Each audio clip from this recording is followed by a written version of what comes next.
Ya, Shalom Aleihim Bisim Hamasya. Saat ini saya berada di Simalungun, Siantar, ya, tepatnya di suatu kota wisata, ya, untuk membagikan materi berikutnya. Ya, jika saudara diberkati oleh materi-materi video kami, ya, kiranya saudara bisa share, bisa like, dan komen, ya, untuk semakin lagi kita untuk menyebarkan kebenaran, ya. Hari ini saya ingin bagikan tokoh-tokoh penulis tentang Injil, ya. Kita tahu bahwa Injil terambil dari bahasa Arab, ya. Kata Injil itu terambil dari bahasa Ethiopia, yaitu Wangilion. Kata Wangilion terambil dari bahasa Yunani, yaitu Evangelion. Evangelion arti Eva itu artinya kabar, Gilion artinya kesukaan. Jadi Evangelion artinya kabar kesukaan.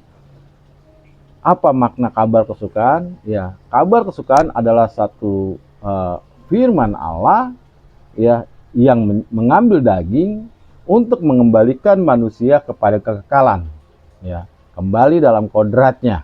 Karena Kejadian 1 ayat 26 bahwa kita diciptakan semula segambar dengan Allah, ya. Karena dosa kita jatuh dan mengalami kematian. Upah dosa adalah kematian. Itu sebabnya Yesus hadir untuk mengembalikan kita kepada hidup yang kekal. Puji Tuhan, ya. Siapakah penulis-penulis dalam kitab Evangelion atau kitab Injil di dalam Perjanjian Baru? Pertama, siapakah Matius? Ya, saya bacakan di dalam kitab Matius pasal 10 ayat 1 sampai 4. Maka Yesus memanggil ke-12 muridnya. Lalu diberinya kuasa kepada mereka untuk atas segala setan, dan akan membuangkan dia dan menyembuhkan segala penyakit dan melenyapkan segala aib tubuh orang, ya. Jadi awal dipanggillah ke-12 murid atau ke-12 rasul.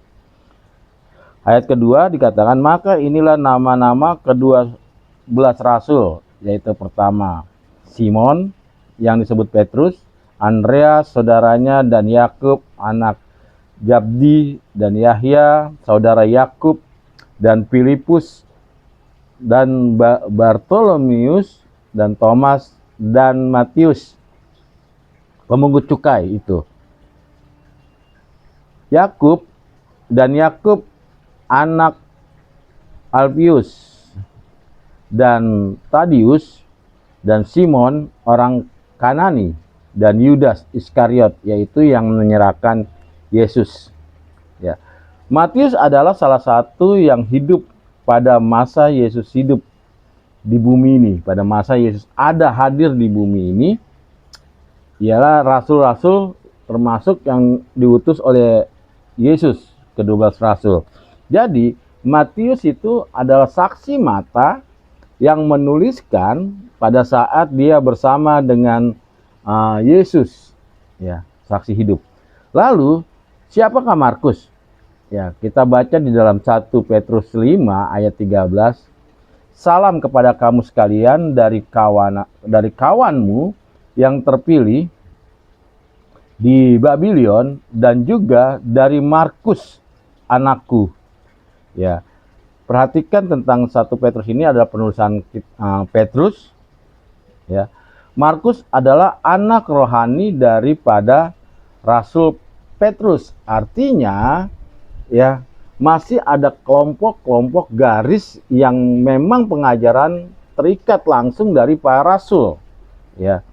Karena Markus ini adalah anak rohani daripada Petrus itu sendiri semasa Yesus ada di bumi. Lalu siapakah Lukas? Kita lihat dalam Lukas 1 ayat 2.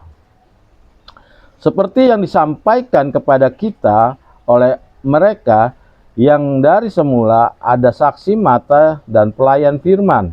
Lukas telah mendengar langsung dari mereka yang dari semua saksi mata dan pelayan firman, yaitu Rasul Lukas sendiri. Jadi Lukas itu adalah pelayanan langsung yang mendengar dari saksi mata pada saat Yesus masih ada di bumi ini.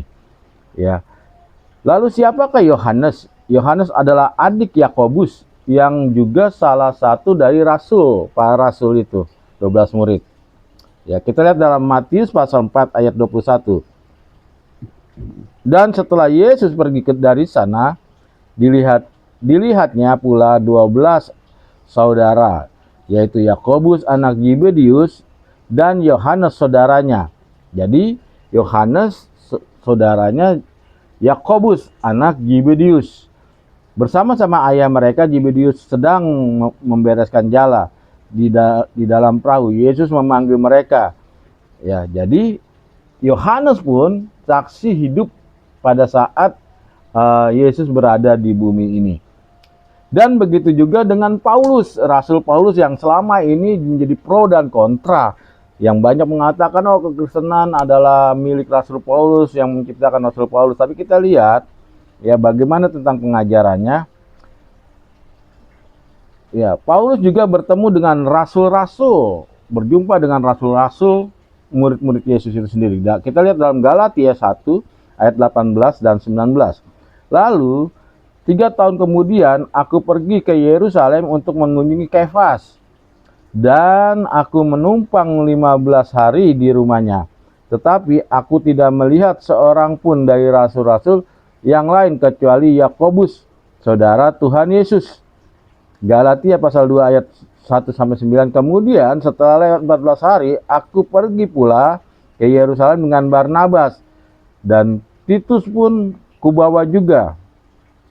Ayat 2, aku pergi berdasarkan suatu pernyataan dan kepada mereka ku bentangkan Injil yang kuberitakan di bangsa-bangsa bukan Yahudi, dan percakapannya sendiri kepada mereka terpandang, supaya jangan dengan percuma aku berusaha dan telah berusaha, tetapi kedati pun Titus yang bersama-sama dengan aku adalah orang Yunani, namun ia tidak dipaksa untuk menyunatkan diri.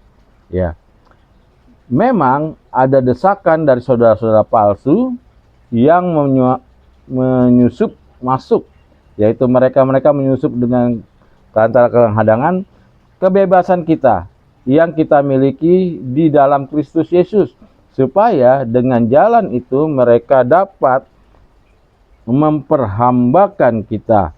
Tetapi sesaat pun kami tidak mau mundur dan tunduk kepada mereka, agar kebenaran Injil dapat tinggal tetap pada mereka. Ya, jadi pelayanan Paulus ya berdasarkan juga berjumpa dengan rasul-rasul. Jadi ada garis pengajaran ya dari Yesus, para rasul dan rasul-rasul yang berikutnya sampai bapak-bapak gereja. Ya, dikatakan mereka saling berkaitan dalam pengajaran. Ya, sebenarnya ya tidak ada lagi tentang kecurigaan, karena Alkitab sudah mencatat siapa sebenarnya mereka ya yang penulis-penulis daripada kitab-kitab itu. Ternyata mereka adalah orang-orang yang memang dipilih Tuhan dan memang pernah bersama-sama pada saat Yesus hadir di bumi ini. Ya, begitu juga ajaran-ajarannya. Jadi dari ajaran, dari mulut ke ajaran, dari kumpulan, ya lalu berpecah, dan ajaran itu terus menerus ya sampai saat ini. Ya, jadi kita tidak ragukan lagi siapa sebenarnya penulis-penulis Injil itu sendiri. Ya, penulis Injil itu adalah orang-orang yang memang menjadi saksi mata di saat Yesus mati, di saat Yesus dikuburkan, di saat Yesus bangkit. Ya, saksi matanya. Itu saja yang saya bagikan. Kiranya sangat memberkati kita semua. Tuhan Yesus memberkati kita.